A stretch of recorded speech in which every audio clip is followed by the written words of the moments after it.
తాతయ్య గారు పేద పాఠశాల నడిపారు. ఆ తర్వాత మా నాన్నగారు ఈ కర్ణం ట్యూషన్ చెప్పేవారు. 1983లో ఎన్టీ రామారావు గారు ఏం చేశారంటే కర్ణం మున్సిపల్ వ్యవస్థని రద్దు చేశారు. రద్దు చేసిన తర్వాత అదే 83లో జనవరి 7ని 83లో శారదా అకాడమీ అని చెప్పి నేను చూడడంలో స్టార్ట్ చేసి ఈ మెట్రికులేషను, పియూసీ, బిఏ, బీకామ్ ఎంట్రన్స్లు కొన్ని వేల మందికి నేను అంటే తెగిపోయిన గాలిపటాలని మంచి ఫెవికాల్ తెప్పించి వాళ్ళ మళ్ళా ఏది ఎల్ఎఫ్ఎల్ స్కూల్ హెచ్ఎం దాకా స్థాయికి వ్యక్తి 83లో మా స్టూడెంట్ మా రవణాలు బావే. అంటే మనకి చెప్తాను అన్నింటికి కూడా ఏంటంటే ఇందులో ఏదో అతిశయోక్తో అబద్ధమో కాదు. నాకు సంతోషం ఏంటంటే మనం తయారు చేసిన వాళ్ళు. నేను 81లో ఉద్యోగం మానేశాను, మళ్ళీ ఎగైన్ 83లో వచ్చింది రెవెన్యూ డిపార్ట్మెంట్లో, అది కూడా చేయలేదు. 89లో టీచర్ పోస్ట్ వచ్చింది, నేను ఆ ఉద్యోగం చేయలేదు. అలాగే సూపరింటెండెంట్ ఇంజనీర్ ఎలక్ట్రికల్ డిపార్ట్మెంట్లో వైజాగ్లో ఉద్యోగం వచ్చింది, గాజువాక మున్సిపాలిటీలో వచ్చింది.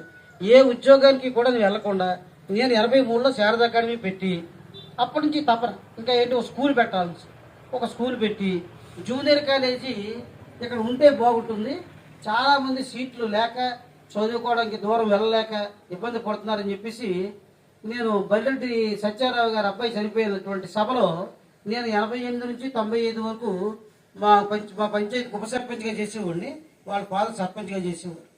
అయితే ఆ మీటింగ్లో నన్ను మాట్లాడమంటే అందరూ ఏదో చెప్పుకొచ్చారు. నేనేమన్నానంటే ఆ కుర్రాడి పేరు శాశ్వతంగా ఉండిపోయేటట్టుగా నేను ఒక కాలేజీ పెడతాను అని అనౌన్స్ చేశాను.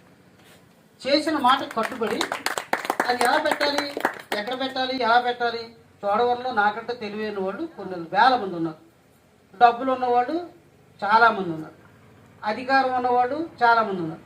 వాళ్ళెవరికి కూడా ఈ విద్యా సంస్థ పెట్టాలి అనేటువంటి ఆలోచన వాళ్ళకి రాలేదు. ఎందుకంటే విద్యా సంస్థ పెడితే ఇన్కమ్ కంటే ఎక్స్పెండిచర్ ఉంటుంది, ఇందులో ప్రాఫిట్ అండ్ లాస్ అకౌంట్ ఉండదు. ఇన్కమ్ ఎక్స్పెండిచర్, ప్రాఫిట్ లాస్ ఉండదు. ఇక్కడంతా ఏంటి, గ్రామీణ ప్రాంతాల్లో కాలేజీలు పెట్టినా స్కూళ్ళు పెట్టినా అవి నడపడానికి ఫైనాన్షియల్గా ఫీజులు కట్టేటువంటి పరిస్థితి, ఫీజులు కట్టడం. అది మొట్టమొదటి మైండ్లో మనం పెట్టుకుంటే ఫీజుల గురించి కాదు, మనం కొంత తయారు చేద్దామని చెప్పేసి ఆ రోజుల్లో 69లో అఖిల నాగేశ్వరరావు కాలేజీ పెట్టిన తర్వాత 25 సంవత్సరాల పాటు ఒక కాలేజీ ఎవరు పెట్టలేదు. అసలు కాలేజీ, ప్రైవేట్ కాలేజీ రూరల్ జిల్లాలో ఫస్ట్ మందే. నా తర్వాతే గారి వీరభద్రరావు గారు పెట్టారు, నర్సీపట్నంలో పెట్టారు.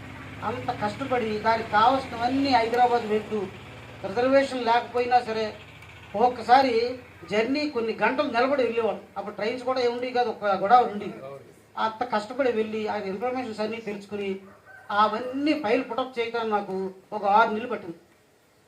కష్టపడి సాధించుకుని ఒక కాలేజీ తెచ్చిన తర్వాత ఆ కాలేజీలో విద్యార్థులు చేరటం అనేది అది మా అదృష్టం. నిజంటే మా కొత్తగా పెట్టిన కాలేజీ. అలాగే మీ తల్లిదండ్రులకు కూడా మేము చాలా ప్రత్యేకమైనటువంటి కృతజ్ఞతలు తెలియజేయాలి. మమ్మల్ని నమ్మి మా కాలేజీ జాయిన్ చేశారు. మేము చదువు ఎలా చెప్తామో తెలియదు, అక్కడ ఏ విధంగా ఉంటుందో తెలియదు. గవర్నమెంట్ కాలేజీలో చేరితే ఏంటి, చెడు చేయకూడదు, ఇవన్నీ మళ్ళీ ఎక్కడ పనికి వస్తాయి, మళ్ళీ నెక్స్ట్ జన్మకి. ఇందులో 20% వచ్చిన వాళ్ళు ఏమవుతారు, దేవతలు అవుతారు, మీరు నమ్మినా నమ్మకపోయినా. కొంతమంది దెయ్యాలు అవుతారు. అర్థమైందా? ఏం చేద్దంటే వాళ్ళు పీడించుకు తిని, రాబట్టుకు తిని, వాడిది కాకపోయినా లాక్కుని ఇలాంటి పనులు చేసే వాళ్ళందరూ మనకి గాలి కింద వస్తుంటాయి, పిల్ల తిరుగుతాయి కదా, అందులో వాళ్ళు తిరుగుతుంటారు అనమాట. వాళ్ళు దెయ్యాలు, భూతాలు, రాక్షసులు, పిశాచాలు, ఎంత చండాలంతా వాళ్ళే. ఏం చేద్దంటే వాళ్ళ పనులు అటువంటి. అంచేత మనందరం ఏంటంటే వాళ్ళ ఆ కేటగిరీ మనం మాట్లాడుకోకూడదు, ఆ కేటగిరీ మనకు వద్దు. మన కేటగిరీ ఏంటంటే మానవ జన్మ మళ్ళా రావాలి, మనం శుభ్రంగా మంచి చక్కగా మంచి దేవతల దగ్గరికి వెళ్ళిపోవాలి. అలాంటి చక్కనటువంటి పరిస్థితికి వెళ్ళాలి అంటే మీరు ఎప్పుడూ కూడా ముందు ముఖ్యంగా sound mind in a sound body, మంచి ఆరోగ్యంగా ఉన్న వాళ్ళకి మంచి ఆలోచనలు వస్తాయి, అందులో నో డౌట్. మనకి ఎప్పుడు చెడు ఎప్పుడు వస్తుంది, మన ఆరోగ్యం కూడా చెడు అయితే చెడు ఆలోచనలు వస్తాయి. అంచేత మంచి ఆరోగ్యం